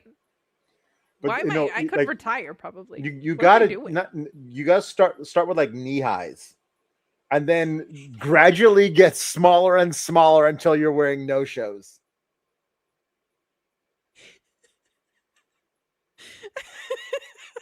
MG Cyclo goes, I'm 10 minutes behind. What is happening with feet? We're starting with footy pajamas. Uh-huh. Then we're going to knee highs. Just saying. I feel like I could make more money than is reasonable doing that. And showing Kate nothing. May have stumbled onto a shortcut to millions. Thank you. And I could even do so should I choose to very modestly. Because I just wouldn't show my feet. It would Right. just be like the striped toe socks. People would go nuts. Anyway, Tavion's really fired up about this whole thing, and Miles is like, I know how much the titles mean to you. We're going to be okay, and they're totally not going to be okay. But then Hank and Tank are there, like, hey man, who's hey, ha, yeah, whoa, yeah, whoa, tag titles, gotta have them. Tag title match, please. Could we please have what? I'm like, They're Otis. I feel like you guys didn't used to be this way. Yeah. And They you kind of just- started that way, and then their whole title arc was about not being that way, and then they returned to being that way. but like I feel like they were this, but like at a 4, and now that are at a Yes, I 12. agree. You know what I mean? You can be this at a 4. You can even be this at a 6.5. But when you're at a 12, it's just too much. I agree. But anyway, Tavion's like, we're they're focused on cartoon one thing at a characters now. time. We'll catch you guys after we successfully defend our titles. So, Yes.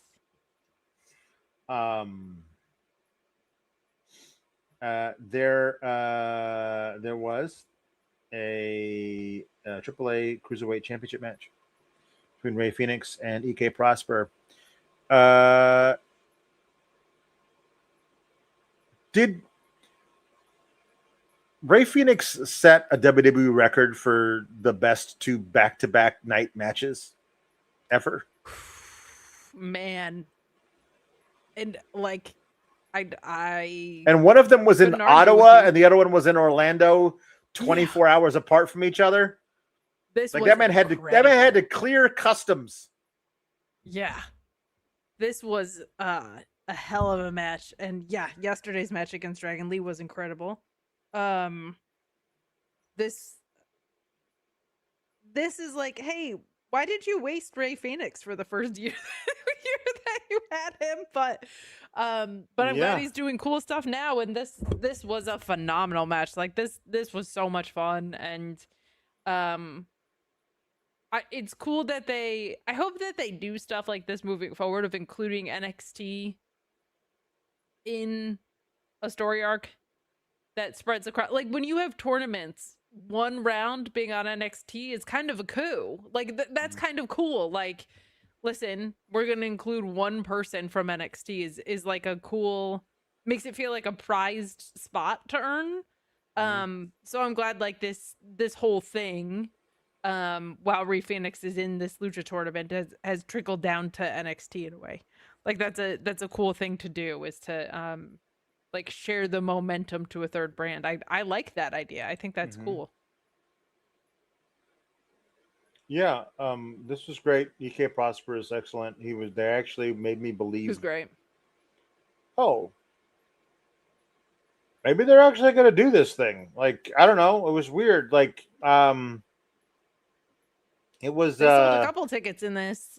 Yeah, it was a lot of it was like I thought that was winding down, and he fought out of a couple of major things. I was like, oh, well, they're going to add more time to this match. Maybe they're doing that because the outcome is in doubt. And no, it wasn't, because the Mexican Muscle Buster gets the victory. But like, it was really, really good. Prosper showed out, and Rey Fenix. Like, this is like.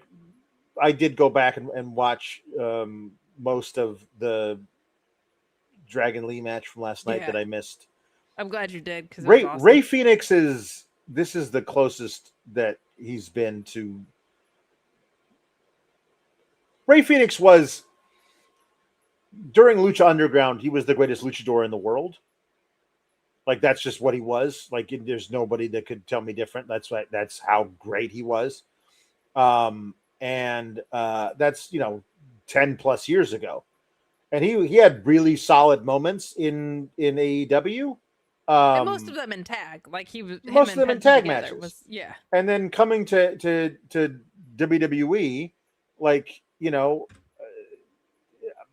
I don't watch AAA, but in the stuff I've seen what he would do on SmackDown, and be like, well, they don't really think this guy's much of anything.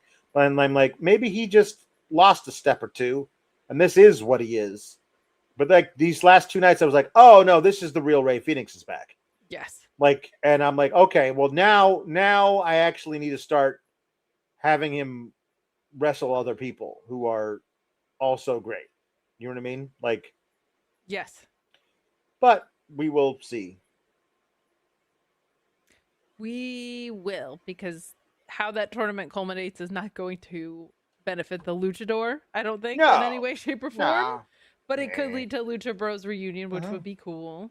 Or it could be a great showcase match for either Fenix or Penta. So we'll see. But this was definitely a cool. It added a lot of wind to the sails of all the products it was on, which is cool, and NXT included in that. Yeah.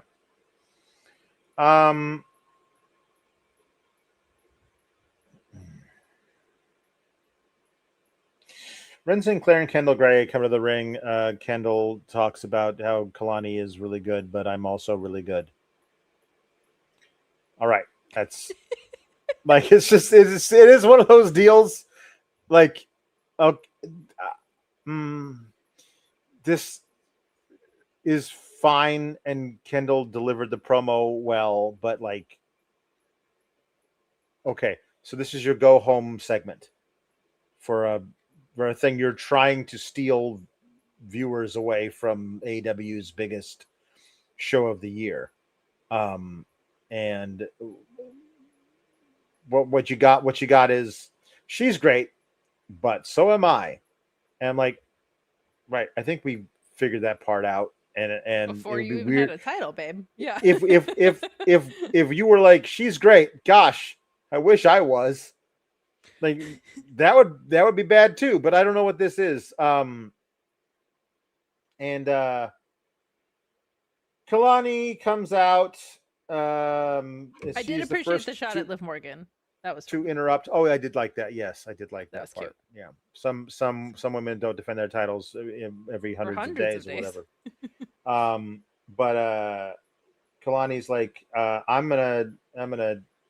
You call yourself the benchmark. Well, I'm gonna take your title and put you right back on the bench. You mark. She didn't say that last part, but it would have been funny if she did. Ren's like, no, that's not gonna happen. Because we're going to be in my home state, so we're going to win the titles. Silly. And then ZARIA comes out and says, like, no, you're not, because I'm going to win. And then Callie comes out and be like, but I just pinned you. Why would you win? I also pinned you, Ren. So I'm going to win. And then Grayson Waller comes out, and he has a shirt that says Nepo Oos. Which is kinder than it could have been, because it could have said Nympho Oos.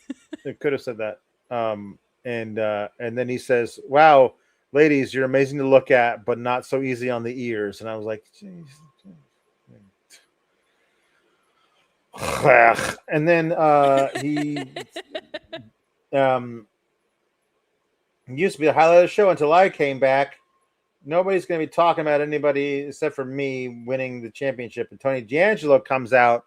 It's like, I don't care what version of this you are, because you're always a disappointment. And then Cruz Montana comes out and says, I don't want to talk. I just want to fight.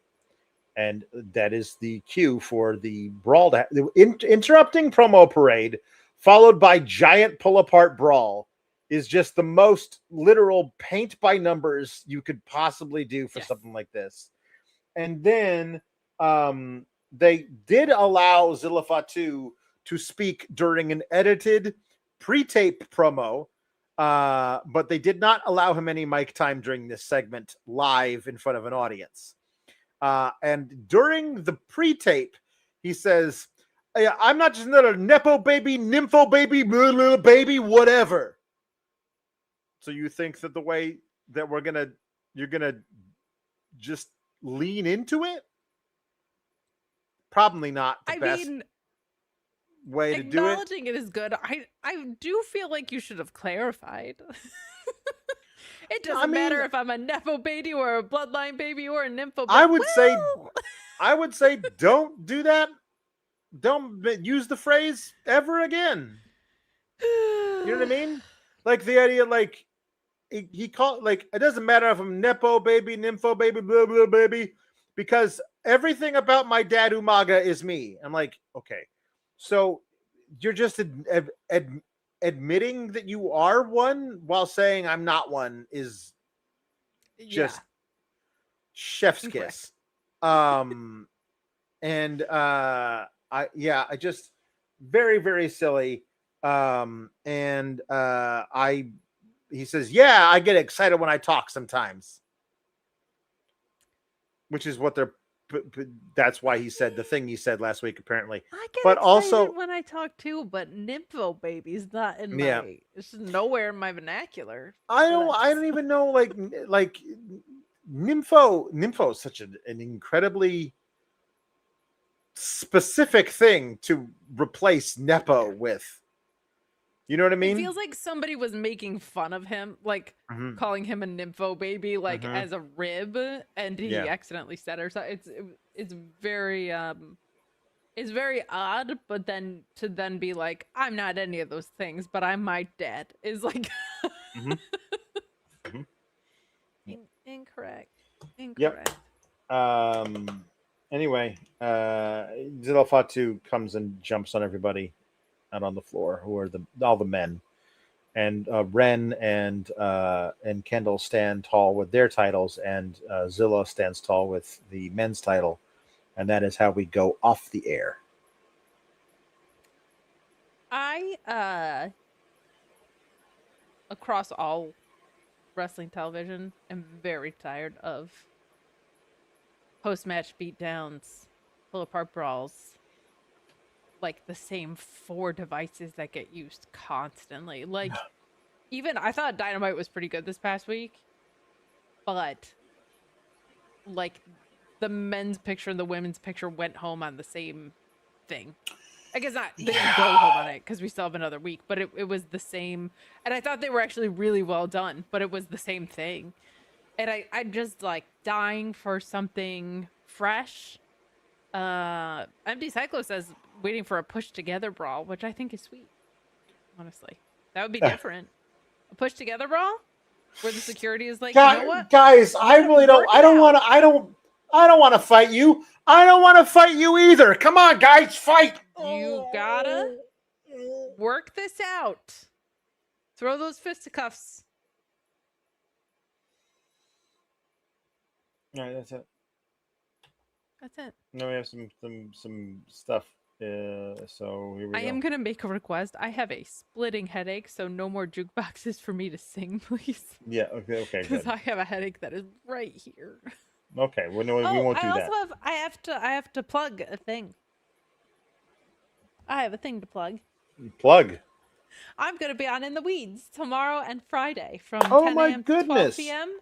with Jeremy Lambert as they flail to replace Joel Pearl rather, which should be easy because it's Joel, so who cares? But and I'm also gonna do an NXT Heatwave prediction show with our dear friend SP3 on the True Heel Heat channel. So check those out. I am so excited to join Jeremy tomorrow because there's so many ways that I try to make his life worse and be annoying, and just to have direct access to him for 2 hours to be able to do it is a rare opportunity that only comes, once in a lifetime, really. So twice in 1 week.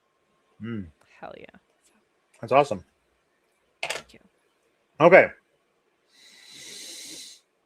We have country puns in honor of Miss Dolly Parton. R.I.P. I am going to go get Tylenol as we speak. All right, cool. Chris Pereira says, I got friends in glow places. Greg Cherry says, work shooting 9 to 5. What a way to make a living. Work shooting 9 to 5. Chris Pereira says, mamas, don't let your babies grow up to be ass boys. Greg Cherry, again, with Take Me Home, Country Roads. It's spelled different. Chris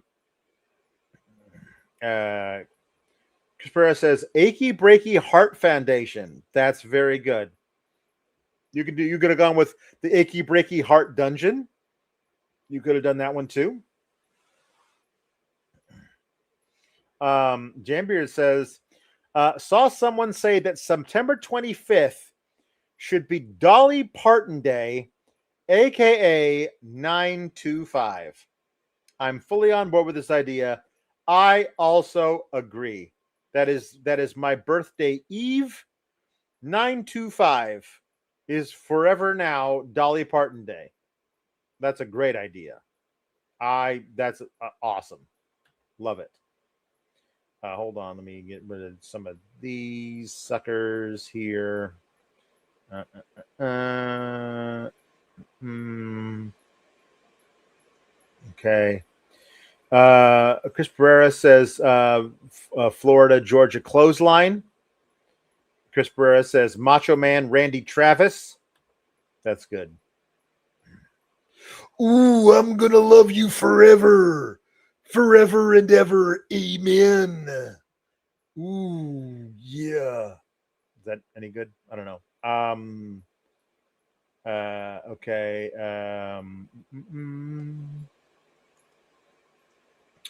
Greg Cherry says that's gotta be Kane Brown, who must be a country singer, but I don't know who that is. I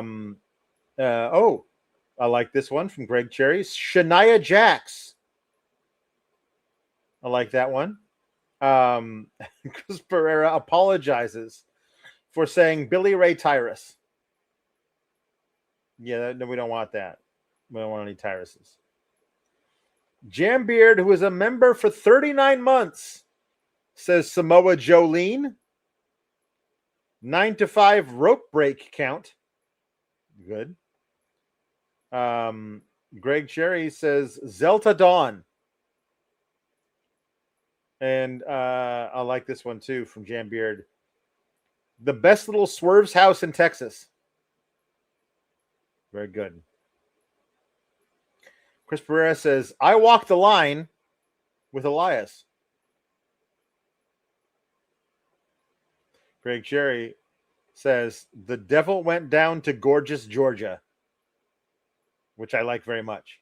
I like that one a lot.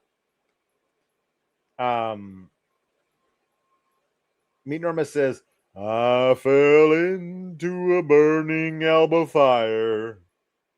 And then says, Oba country. And it burn that elbow fire. Very good. When are we gonna see her this week? I don't know. That's a good question. Like they should. I know there's people that are like advocating for her in AEW. Like and I said this on the Dynamite show. We have nothing right now for Maya World. For she defended it against those women. Nothing for her. The upcoming Dynamite is in Glasgow, Scotland. Like have her come out and say, I'll face anybody at Wembley. I don't care who you are. And who comes out but Kaylee Ray. And that yes, Maya World, I think you're great. Kaylee Ray should whoop that ass in Wembley, and then you can build Maya World to actually chase Kaylee Ray as opposed to just having her randomly win the TBS title with no build whatsoever. Now actually build her to chase and get the title back. That's like have her win the title back from Alba Fire like Full Gear or something.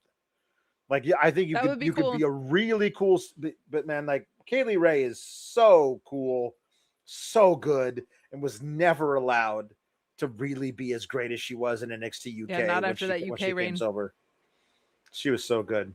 Tyler Valley says Johnny Nitro, no Mercury, no Paycheck, no Mundo, no Cash, no Morrison, no Wrestling, no TV, no Mystery. That's our champ. Johnny Mystery. There you go. Love that for him. We have some other ones about our anniversary. I'll read those later. Meat Norma says Zeta steel guitar, lemon pepper two steppers. Like that. Very good. Greg Cherry says you gotta know when to hold 'em. Know when to fold them. Know when to walk away spot. Know when to run. You never hear comes the money. When you're Devon, get the tables. There'll be boss time for counting. When the dealing's paint done. That was several puns wrapped into one song. It was a great one. God bless for that. Awesome. Jambeard says, stand by your real man's man. Or stand by your real Latino man. The best friends in low places. Take me home, Cody Rhodes. And Rhinestone cowboy shit. Very nice. Jambeard says, runts are not the best candy. It's obviously nerds. You can keep those dusty, hard runts the hell away from me. It's the chewy runts. I want the chewy ones. Like, there's nothing that compares to a chewy runt. There's nothing in the world. Nothing compares. And Chamber says that Micah is their dorm mother. It does sound like Micah is their dorm mother. It does feel like that. Starting to feel that way. Meet Norma says, I blame it all on our truth. Brock took off his boots and ruined Oba's great hair. The last How You Know, the last big show, I was the one to see Lexi Nair. Thank God I'm a jungle boy. That's very funny. Life ain't nothing but a funny riddle. Thank God I'm a jungle boy. Very nice. Okay. What else? Silverchar Seminar says, we want the Smoky Mountains. We want the Smoky Mountains. The General Bailey, George the Animal Steel Magnolias, Tour of the Islands in the Stream, Samoa Jolene. Aw. Tom Valley says, dang. Paul Elizabeth is almost 70, has a daughter in her early 20s. Good on him. And as for his current age, I have an older sister. I'm the youngest too.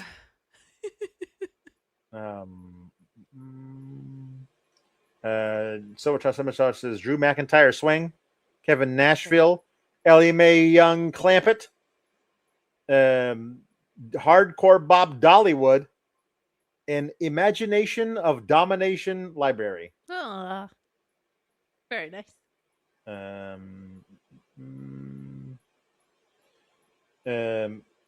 Greg Cherry Brand says Saki Maivia. Meet Norma says Shibudios. Antebellas. Very nice. Cheers, partners. Cheers to you. And Tom Valley says, member for 49 months. Tom Valley says, hopefully KLR is at least on Mystery on Thursday. Yeah, I would hope. Okay. Let's see. We had some more anniversary well wishes. Meet Norma says, congratulations on 5 years of sour silliness. Now, you people got puppets. Cousin Mike and I demand the burn notice review. You professional grind runners. Honestly, we will get there. Whenever.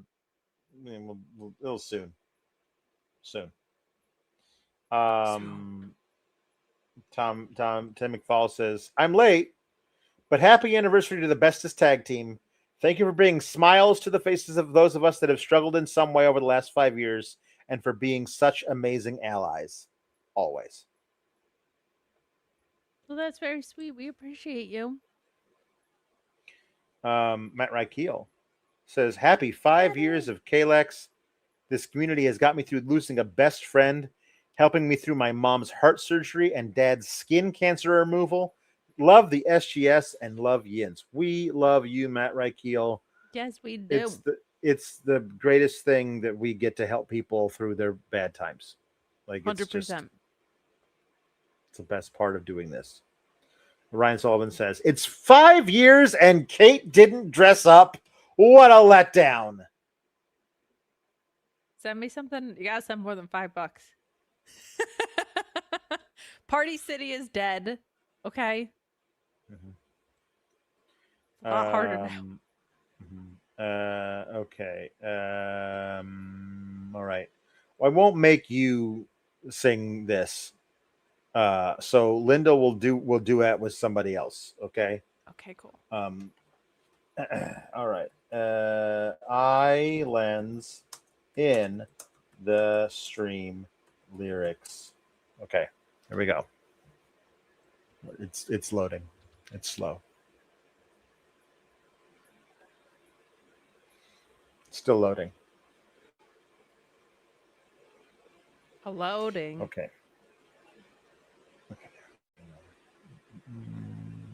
Okay, here we go. Okay.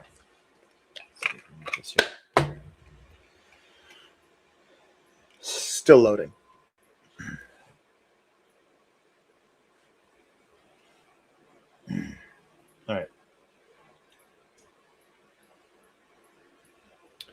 All right. Hello, I'm here. I'm singing the Dolly part, and then the Dolly Parton part. But then there's somebody else who's going to sing the Kenny part. So here we go. Baby, when I met you, there was peace unknown. I set out to get you with a fine-tooth comb. I was soft inside. There was something going on. You do something to me that I can't explain.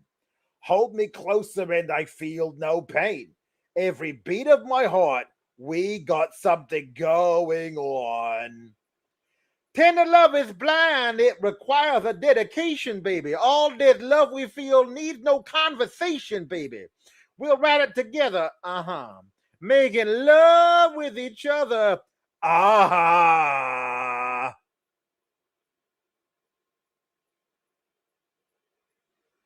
Islands in the stream. That is what we are. No one in between.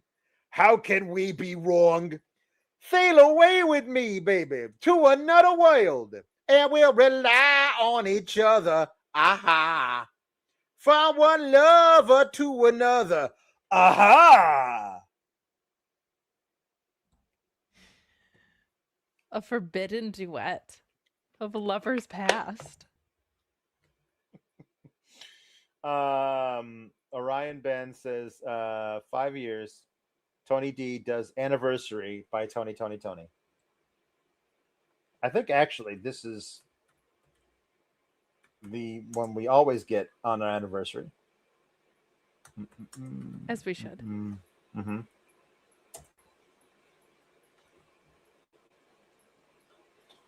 Okay. Lyrics. There we go. Lyrics. All right. And, there we go. All right. And we're still loading. Okay. And we're still loading. Here we go. All right.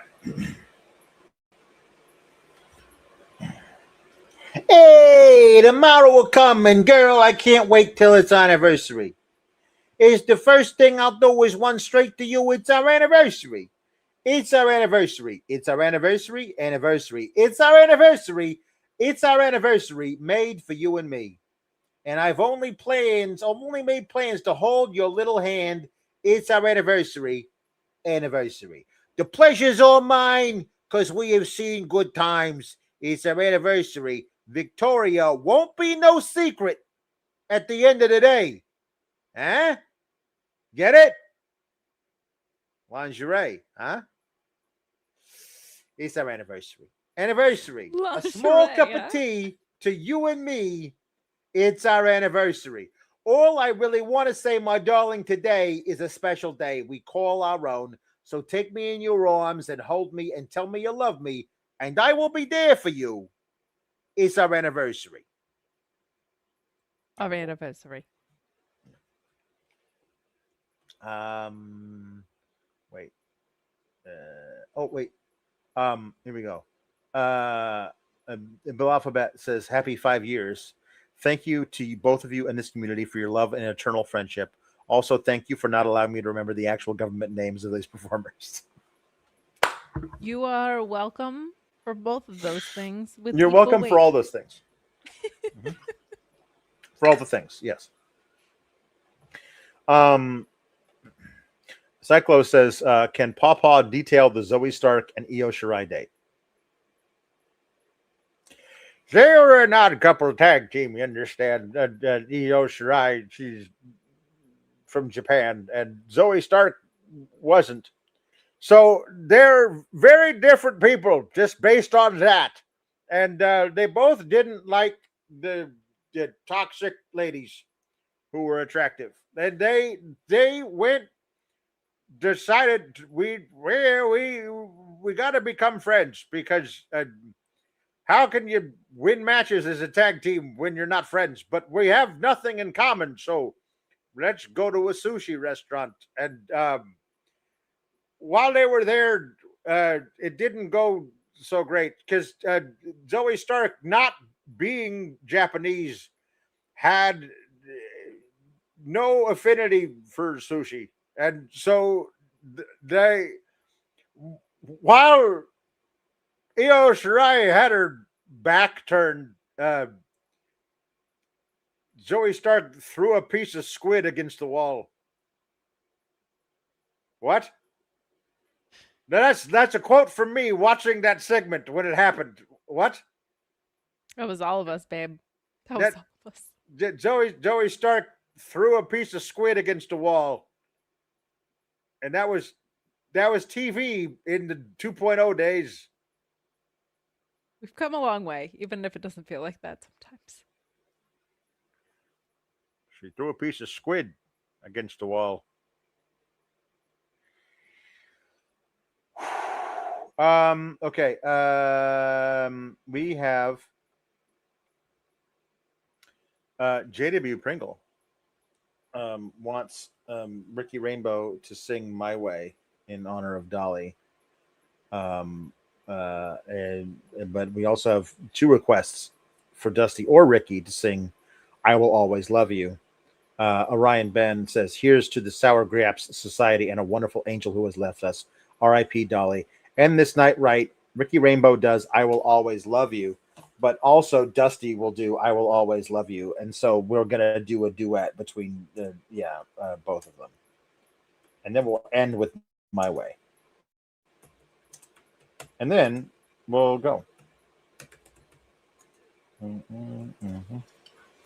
Okay, come on.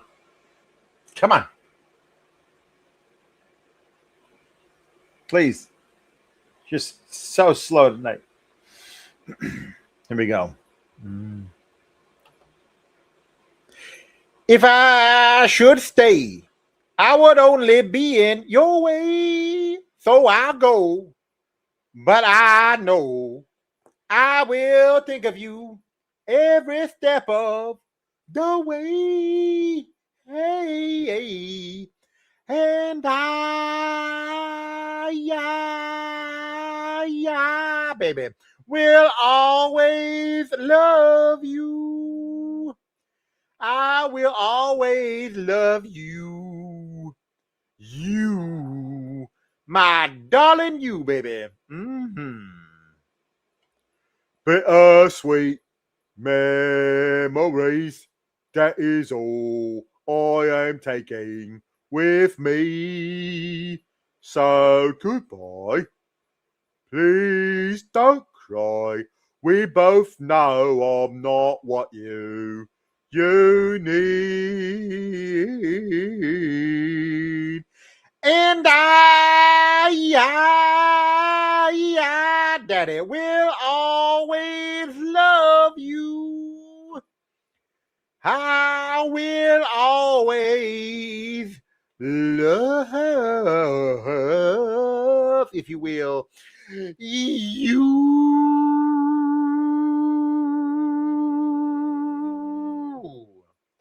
Just like Whitney. It's basically it's a sounded like. I thought I was listening to her. I thought she snuck into wrestler heaven, to be honest. R.I.P. Dolly Parton.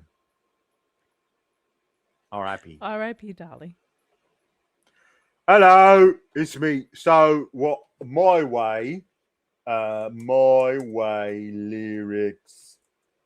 I'm assuming you want the Frank Sinatra version, JW Pringle. So that's what I'm gonna do.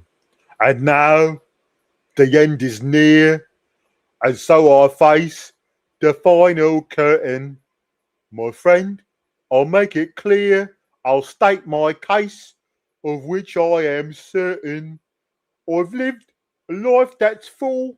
I travelled each and every highway, and more, much more than this. I did it my way. That's beautiful. Regrets? I've had a few, baby. But then again, too few to mention. I did what I had to do, Daddy, and I saw it through without exemption. I played each charted course, each careful step along the byway, and more, much more than this. I did it my way.